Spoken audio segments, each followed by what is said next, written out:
ओम श्री सीतारामभ्याम नमः। ओम श्री सीतारामभ्याम नमः। ओम श्री सीतारामभ्याम नमः। लक्ष्मण जी माता जी से अपनी माता जी से आशीर्वाद लिए, आज्ञा लिए, और माता जी ने उनको आशीर्वाद दिया कि जहाँ पर भगवान श्री रामचंद्र जी रहेंगे वही अयोध्या है, चाहे यहाँ पर हो या फिर वन में। जहाँ पर श्री राम जी होंगे वहीं अयोध्या है, जहाँ पर सूर्य होगा वहीं दिन होगा। आगे सुमित्रा जी उपदेश देती हैं। उपदेशु यहु जेहि तात तुम्हारे राम सिय सुख पावहि। पितु मातु प्रिय परिवार पुर सुख सुरति बन बिसरावहि। उपदेश यही दे रही हैं, हे तात, उपदेश यह जेहि तात तुम्हारे राम सी सुख पावे। जय विद राम और सीता जी को सुख मिले, आनंद मिले, और माता पिता, प्रिय परिवार तथा नगर के सुखों की याद भूल जाएं। सुख मिले, और इतना सुख मिले कि अपने माता पिता और जो यहाँ पर राजभवन में जो आनंद मिलता था वह आनंद भूल जाएं। इतना सुख देने की कोशिश करना। हाँ, तुलसीदास जी कहते हैं कि सुमित्रा जी ने इस प्रकार हमारे प्रभु श्री लक्ष्मण जी को शिक्षा दे करके बन जाने की आज्ञा दी। बन जाने की बात जो है नगर में आग की तरह फैल गई। अच्छी बात तो कम फैलती है, लेकिन बुरी बात बहुत तेजी से फैलती है। अजी सुनते हो, सुनो सुनो सुनो, सब जगह फैल जाता है। ये बात मत बताना, वो बात और जल्दी फैलता है। हाँ, कहीं परस्पर पुर नर नारी, भली बनाई विधि बात बिगारी। हाँ, नगर के नर और नारी आपस में बात कर रहे हैं, भली बनाई, कितनी अच्छी बात बनी हुई थी। रामचंद्र जी का राज्याभिषेक होने वाला था, लेकिन एकदम से उल्टा पूरी बात ही बिगड़ गई। विधाता बात बना करके बिगाड़ दिए। सिय सहित सुत सुभग दो, देखी देखी अकुलाई।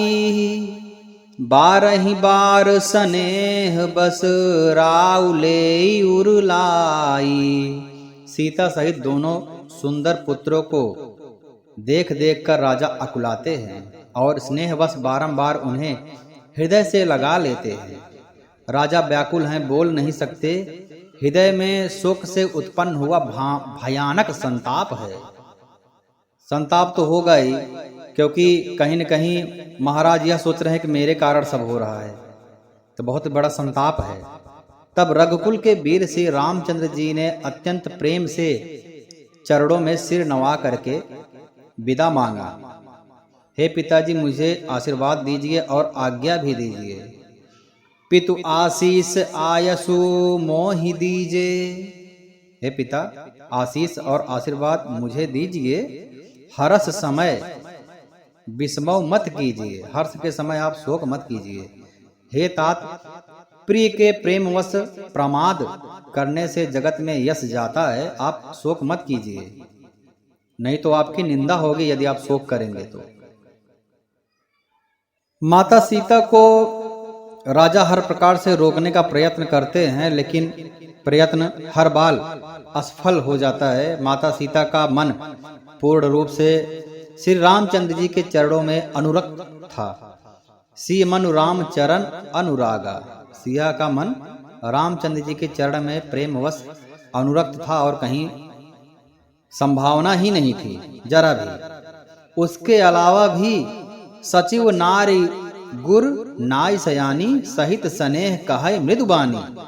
मंत्री जी सुमंत्र जी की पत्नी और गुरु विश्वामित्र जी की पत्नी अरुंधति जी तथा जो चतुर स्त्रियां थी नगर की, सब लोग कोमल वाणी से माता सीता से कहती हैं, तुमको तो कोई वनवास मिला नहीं है,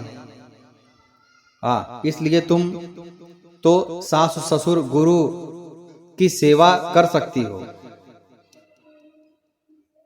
तुम वही करो। तो यह शीतल हितकर मधुर और कोमल सीख सुनने पर सीता जी को अच्छी नहीं लगी। क्यों अच्छी नहीं लगा? क्योंकि जो भी वाणी रामचंद्र जी से विमुख होने के लिए बोली गई है वो माता जी को कैसे अच्छा लगेगा? असंभव है। यह सुन करके भले बात अच्छा नहीं लगा हो, लेकिन क्योंकि परम पूज्य सब हैं तो किसी के बात का सीता जी ने संकोचवश कुछ उत्तर नहीं दिया। इन बातों को सुन करके कैकेयी तमक उठी। उसने मुनियों के वस्त्र आभूषण लाकर रामचंद्र जी के आगे रख दिया और कोमल वाणी से कहा, हे रघुवीर, राजा को तुम प्राणों के समान प्रिय हो।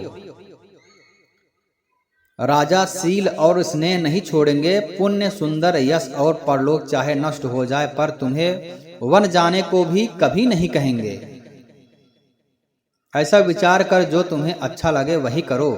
माता की सीख सुन करके श्री रामचंद्र जी ने सुख पाया। उनको अच्छा लगा क्योंकि उनको वन में जाना ही था, यही विधि का विधान था। राजा को ये वचन बाण के समान लगे जो कैकेयी ने रामचंद्र जी से कहा।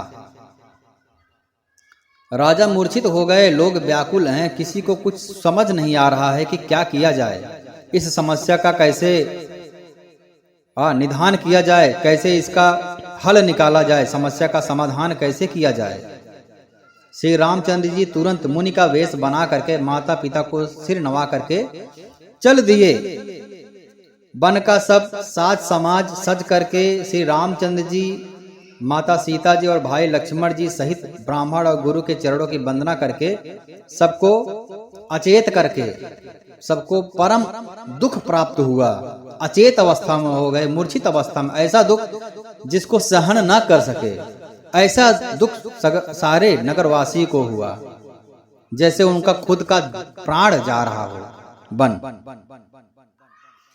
जरा देर ठहरो राम, जरा देर ठहरो राम, तमन्ना यही है, अभी हमने जी भर के देखा नहीं है, अभी हमने जी भर के देखा नहीं है। कैसी घड़ी आज जीवन की आई, कैसी घड़ी आज जीवन की आई, अपने ही प्राणों की करते विदाई, अपने ही प्राणों की करते विदाई। अब ये अयोध्या, अब ये अयोध्या हमारी नहीं है, अभी हमने जी भर के देखा नहीं है।